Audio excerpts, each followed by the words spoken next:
Welcome to Fun Islamic Facts, where I share fun facts about Muhammad and the Quran whenever jihadis go on a killing spree. So far, we've seen that Muhammad squatted to pee, that he threatened his followers with hell if they didn't squat to pee, and that he warned his followers about Satan peeing in their ears. Muhammad's obsession with pee continues as we turn to his solution for stomach aches. Sunan an-Nasai, number 307. It was narrated from Anas bin Malik that some Bedouins from Uraina came to the Prophet and became Muslim, but the climate of Al-Madinah did not suit them. Their skin turned yellow and their stomachs became swollen. The Messenger of Allah sent them to some pregnant camels of his and told them to drink their milk and urine until they recovered. Then they killed the camel herder and drove the camels away. The Messenger of Allah sent people after them, and they were brought back. Their hands and feet were cut off and their eyes were smoldered with burning nails. The commander of the believers, Abdul Malik, said to Anas, when he was narrating this hadith to him, "Were they being punished for kufr or for a sin?" He said, "For kufr." Here are 3 takeaways. First, Muhammad's solution to sickness was drinking camel urine. Why don't doctors today recommend camel urine for stomach problems? Because camel urine doesn't help with stomach problems, though this doesn't stop Muslim merchants from selling camel urine as a cure. One merchant even got caught selling bottles of his own urine as camel urine. Think about how much urine has been consumed by the Muslim community over the centuries because of Muhammad. Second, Islam's most trusted sources claim that the Muslims who drank the camel urine left Islam, scattered Muhammad's camels, and killed his camel herder after the camel urine cured them. But is this really believable?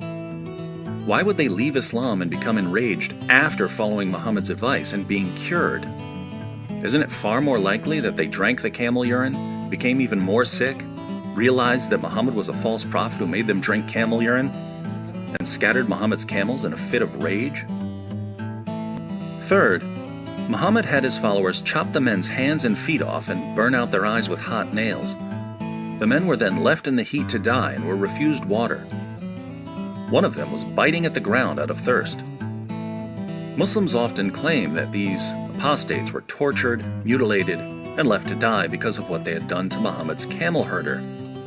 But Anas, who narrated the story, was specifically asked whether they were tortured, mutilated, and left to die because of some sin or because of kufr, their return to unbelief. Anas said that they were tortured, mutilated, and left to die for kufr, unbelief. Welcome to Islam, the religion that tells you to drink camel urine, then, when you get even sicker and decide to leave, chops off your hands and your feet, burns out your eyes with hot nails, and leaves you to die as you bite the ground from thirst.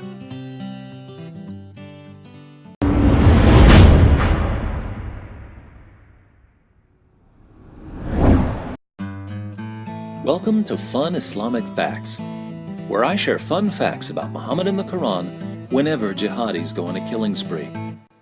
According to the Department of Entomology at Penn State University, houseflies are not the neatest of insects. They visit such places as dumps, sewers, and garbage heaps. They feed on fecal matter, discharges from wounds and sores, sputum, and all sorts of moist decaying matter such as spoiled fish, eggs, and meat. Pest control experts at Orkin add, houseflies are recognized as carriers of easily communicable diseases. Flies collect pathogens on their legs and mouths when females lay eggs on decomposing organic matter such as feces, garbage, and animal corpses. Houseflies carry diseases on their legs and the small hairs that cover their bodies. It takes only a matter of seconds for them to transfer these pathogens to food or touched surfaces. Mature houseflies also use saliva to liquefy solid food before feeding on it. During this process, they transfer the pathogens first collected by landing on offal. Diseases carried by houseflies include typhoid, cholera, and dysentery. Other diseases carried by houseflies include salmonella, anthrax, and tuberculosis. Houseflies have also been known to transmit the eggs of parasitic worms.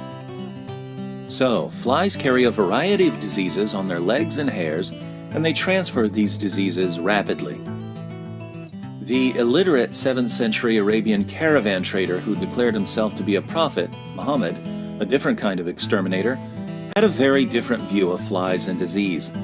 Sahih al-Bukhari 33:20 narrated Abu Huraira, "The Prophet said, if a housefly falls in the drink of any one of you, he should dip it in the drink, for one of its wings has a disease, and the other has the cure for the disease." Sunan Abu Dawud 38:44. It was narrated that Abu Huraira said, "The Messenger of Allah said, if a fly falls into the vessel of one of you, then immerse it, for on one of its wings is a disease, and on the other is a cure. When it falls onto the wing on which is a disease, so immerse it fully."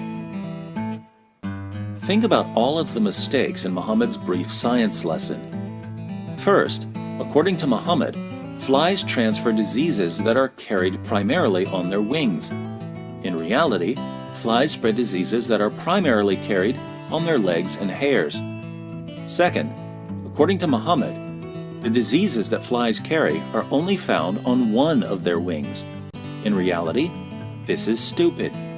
Germs clearly don't know how to select one wing over the other. Third, according to Muhammad, when a fly falls into your food or drink, it always lands on the wing that carries the disease. In reality, this is stupid too. How in the name of probability would a fly always land on the diseased wing? Fourth, according to Muhammad, the wing that doesn't carry the disease carries the cure for the disease. In reality, this is extremely stupid. As we've seen, flies carry typhoid, cholera, dysentery, anthrax, salmonella, and tuberculosis. Do Muslims really believe that the cures for typhoid, cholera, dysentery, anthrax, salmonella, and tuberculosis are all found on whatever fly wing is sticking up when a fly crash lands in their hummus? Have Muslim researchers at top universities discovered the cures for every disease carried by flies simply by extracting the cures from the cure wing? When they're not busy studying the health benefits of camel urine, of course.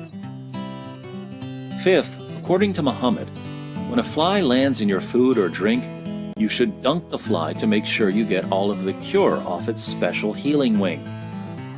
In reality, by dunking the fly, you're exposing yourself to even more pathogens, which are transferred from the legs and hairs that you're dunking in your food and drink.